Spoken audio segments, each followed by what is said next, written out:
이번에는 질문은 아니고 네. 댓글에 대한 이제 사장님, 노 사장님 말씀하신 게 예전에 인서 제작한 영상이 말씀하신 게 잘못됐다라고 지적한 댓글입니다.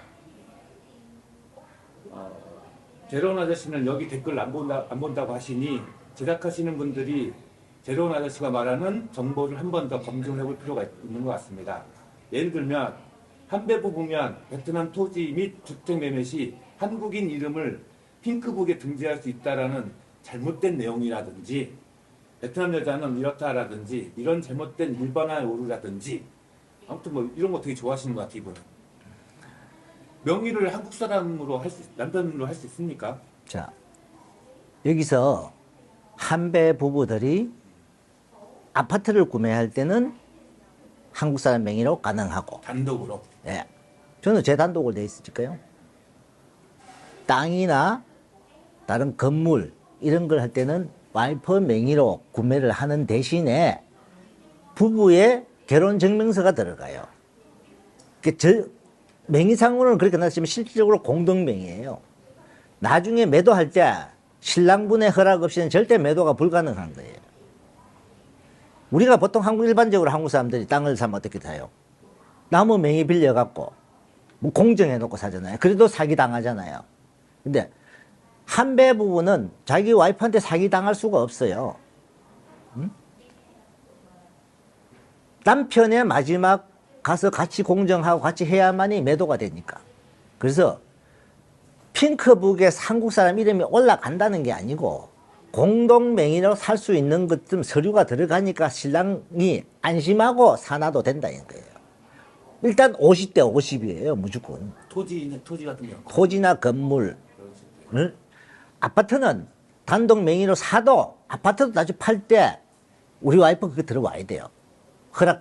동의서 들어와야 됩니다. 그러니까 결혼한 이후에 취득한 재산은 반드시 미혼이냐 결혼자냐가 들어갑니다. 결혼한 사람 결혼 증명서가 들어갔을 때는 이 결혼한 사람의 배우자의 동의 없이는 일체 매각이 불가능한 게 여기 현실이에요. 그걸 짚어줄겠다. 아파트 같은 경우 핑크북이 되는 아파트가 있고 안 되는 아파트가 있잖아요. 그러니까 핑크북 되든 안 되든 어쨌건. 결혼 증명서가 들어가 버리면 어차피 들어가야 돼요. 근데 처음부터 그냥 왜 우리 말하는 한국에 말하는 분양권만 사가지고 서류 가지고 있다, 한국 사람 뭐 앞으로 사가지고 있다 팔 때는 얼마든지 문제가 없어요. 그 때문에 결혼을 한 한배 부부는 일단 이름은 와이프 이름 올라가지만은 부부 공동명의나 동일하다는 거예요. 그분이 그걸 착각하고 있는 거죠. 핑크북에 한국 사람 이름이 올라가는 거는 아파트만 올라갈 수 있어요. 그러니까 이분은 다른 댓글에 보면 베트남 거주를 2017년부터 했고 한배 부부를 꾸린 지가 4년이 됐대요. 그래서 제가 이 상황에서 궁금한 게 한배 부부가 베트남 살 때하고 한국 살 때하고 어떤 점이 다릅니까? 전혀 다르죠. 자, 신부가 한국 가 살잖아요. 그러면 일단은 주가 누가 됩니까? 당연히 신랑이잖아요. 신부는 거기에 사실상 어떻게 보면 붙어서 사는 게 되잖아요. 모든 게 신부는 약자예요. 집안을 이끌고 가는 거고 주도권 잡아가는 것도 한국 사람이고. 근데 만약에 베트남에 살아보세요. 아마 주는 분명히 신부입니다. 여자입니다. 신부를 통해서 모든 걸 보게 돼요. 그렇죠. 당연히 왜 그러냐면은 자기 와이프를 통해서 뭐든지 사업을 분명히 해도 그분은 이렇게 사업을 해도 다 와이프를 갖고 그 명의를 하든 뭘 하든 이렇게 다 할 겁니다. 그러면은 잘못하면요, 이 신랑이 나중에 쫓겨나요. 우리 그런 거 많이 보잖아요. 베트남 여기서 사업하는데 나중에 보니까 남편이 알거지라고 쫓겨났다. 이런 거 전에 본 적도 있잖아요. 우리 적주 가서 고깃집. 예, 그런 상황이 생긴다고. 근데 자, 우리가 가장 쉽게 표현하면요, 베트남 신부가 한국으로 시집을 가서 살다가 이혼을 할 상황이 되면 이혼은 안 하고 그냥 가출로 하잖아요. 한국에서 그렇죠. 그죠? 가출을 하는데, 그 한국 사람들이 가장 많이 말하는 게 왜 가출을 하느냐, 가출 이렇게 이야기하잖아요. 근데 그러면 반대로 베트남에서 한국 사람이 여기 와서 살면서 베트남 여자하고 결혼을 해서 살아요. 문제가 생기든 어떻게 하다 보세요. 한국 신랑이 가출합니다. 쫓겨날 수도 있어요. 쫓겨나기도 하고 신랑이 부부싸움 하면 안 살아 보따리 싸고 나와버리죠. 내가 내 주위에 그런 사람 많이 봤으니까 저도 많이 봤습니다. 나와갖고 따로 집 한 개도 하고 따로 살아버려요. 그러면 엄연한 여기 사람 입장에서는 신랑이 가출하는 거예요. 주가 어디 사느냐, 자기 나라가 사는 게 그 사람이 주가 될 수밖에 없는 거예요. 그래서 한배 부부, 한국 사람과 베트남 사람의 결혼은 베트남에 사는 사람하고 한국으로 가서 여자가 사는 거하고는 전혀 생활 자체가 다릅니다. 여기 사람들은 첫째, 베트남에서 사는 사람들은 첫째 보는 게 무조건 재력입니다. 여자들이. 자, 과거에 호텔 리셉션에 참 예쁜 아가씨가 있어. 대학도 나왔대요. 이 남성이 그 여성을 자주 보다 보니까 프로포즈를 한번 했대요. 저하고 혹시 결혼해서 살 생각 없냐? 이 여성 첫 번째 대답이 뭔지 압니까? 본인 집 호치민에 소유하고 있습니까? 본인 자가차 소유하고 있습니까? 본인 사업체 여기서 소유하고 있습니까? 이 세 가지를 충족하면은 자기가 하겠습니다. 첫째 재력이에요. 여기서 돈 못 벌고 어영부영 하면서 베트남 사람하고 결혼해 살잖아요. 직설 못하고 살잖아요. 응? 많이 봤습니다. 근데 여자들이 여기서는 깃대를 잡고 있습니다. 무조건. 남편들이 마누라 눈치 보면서 사는 데가 여기 베트남이에요. 그러니까 이분은 호프집도 2개 하시고 용환성에 육가공 업체도 갖고 있다고 하십니다. 그분이 그 모든 걸 본인은 사장이라고 생각하고 자기가 사장이지만 실질적으로 거기에 모든 주도권은 분명히 와이프가 잡고 있을 겁니다. 어? 그분의 속내 솔직하게 한번 대답해 보세요. 이분이 베트남에서 많이 아는 것쯤에서 그 댓글 엄청나게 달았어요. 자, 그분이 그 아까 댓글에도 가다 제가 베트남에 와서 저는 살고 있는 거나 동일해요. 베트남에서 하면서 19년째 하면서 15년 전에 제 와이프를 만나서 결혼하고 제 와이프도 일반 한국 결혼하는 신부들처럼 한국 가서 사는 게 아니잖아요. 여기서 살고 자기 살고 싶으면 한국 가서 또 몇 달 살다가 여기도 살다가 왔다 갔다 해요. 근데 우리 와이프가 사실 주도권을 잡으려고 그래요. 근데 이 결혼일은 제가 하는 이 결혼일은 한국 사업체로서 하고 한국에 사니까 실질적으로 주도권을 못 잡는 거지 와이프가. 갖고 싶어도. 만약에 이걸 여기서 안 하고 베트남에서 내가 실질적으로 허가가 나고 베트남에 결혼해서 시설 차리하고 한다 그러면 와이프가 주도권 돼버립니다. 이거는 제가 꼼짝 말합니다. 이 베트남이라는 나라는 결혼으로서 합법적인 사업자를 낼 수도 없고 영리 목적의 결혼일을 할 수 없는 나라예요. 그러다 보니까 실질적으로 우리가 결혼시키는 손님은 한국에서 오는 사람이잖아요. 여기에 있는 한국분이 아니잖아요. 한국분에서 한국에서 신랑분이 와서 결혼을 해서 이 신부들이 한국으로 가는 사람들이니까 한국법에 모든 게 저촉이 되는 거죠. 그러다 보니까 거기에 가서 한국 가서 사는 여성과 신랑분이 여기 살면서 베트남에서 계속 살기 위해서 베트남 여성을 만나서 사는 거하고는 완전 다릅니다. 일단 경제적인 것, 신랑을 고르는 순위부터 달라져요. 한국은 착한 남성, 여기는 돈 있는 남성.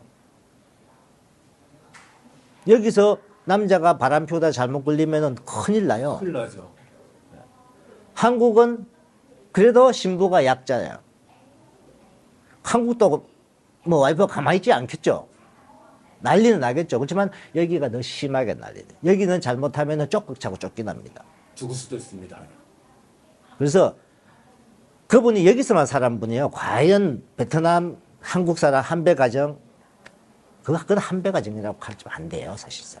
그러니까 주재원이 아닌 이상은 그러니까 자영업이라든가 개인 사업하는 사람 같은 경우는 부인한테 의존할 수밖에 없는 구조잖아요. 그리고 특히나 부인의 교육 수준이라든가 문화적 수준에 따라서 그 사업체의 운명이 좌우하기도 하고요. 돈은 남자가 됐겠죠.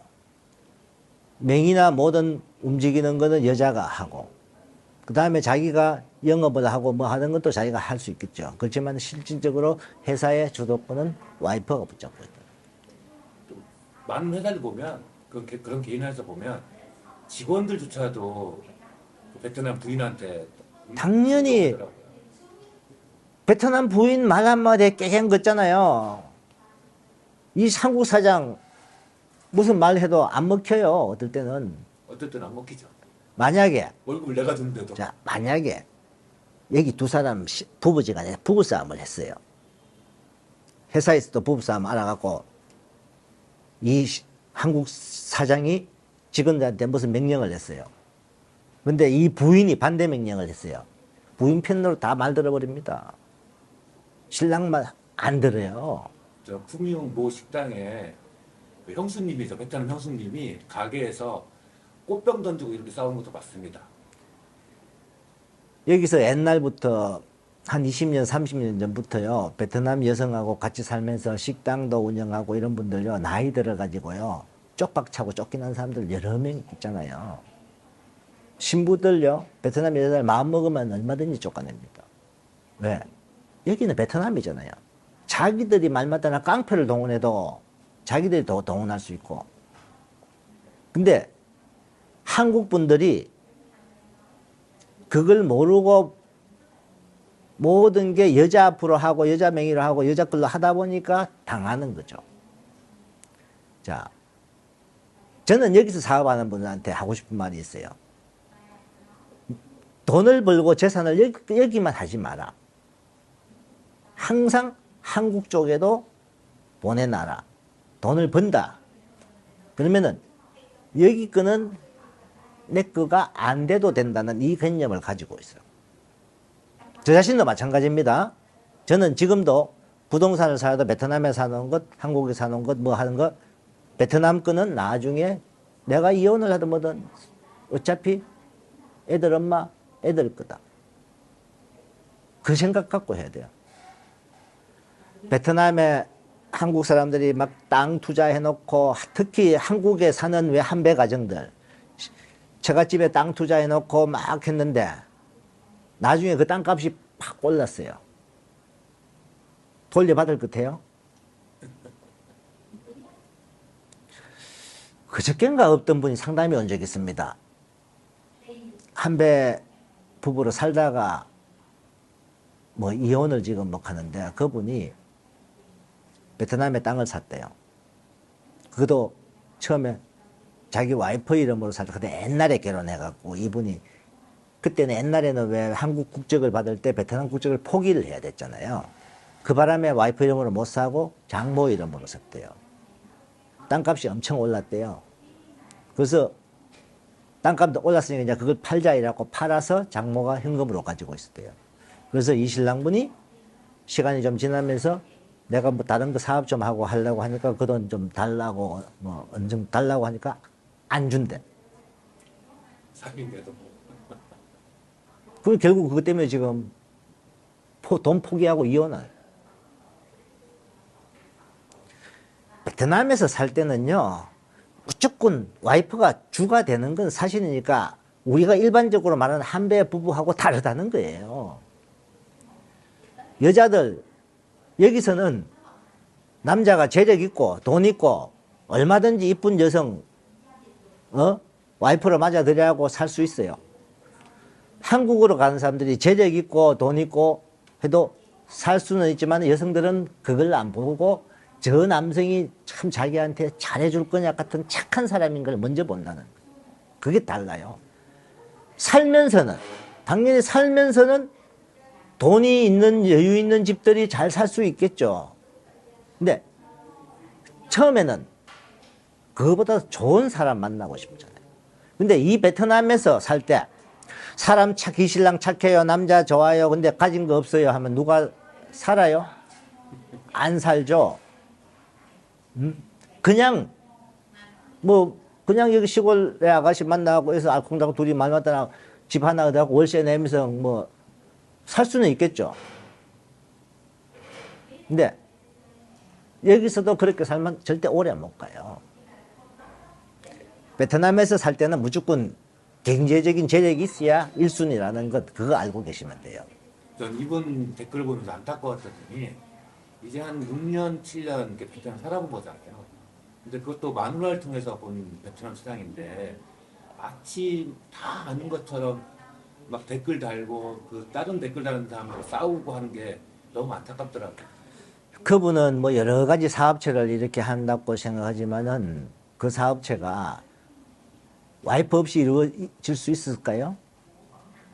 제 생각에는 전부 와이프 도움받으면서 했을 거예요, 아마. 근데 와이프가 있기 때문에 주위에 다른 사람, 한국 사람들 그런 사람 많잖아요. 와이프 때문에 처남하고 손잡고 뭐 사업할 수도 있고, 다 연계되잖아요, 저같이하고. 독순수하게 여기서 결혼해서 베트남 여성 너는 집에만 있어. 나는 내가 사업해. 본인이 와이프 이름도 안 빌리고 본인이 사업해요? 그런 사람 드물죠. 그거는 그 여성을 만나기 이전부터 사업을 하는 사람들은 그게 가능하겠죠.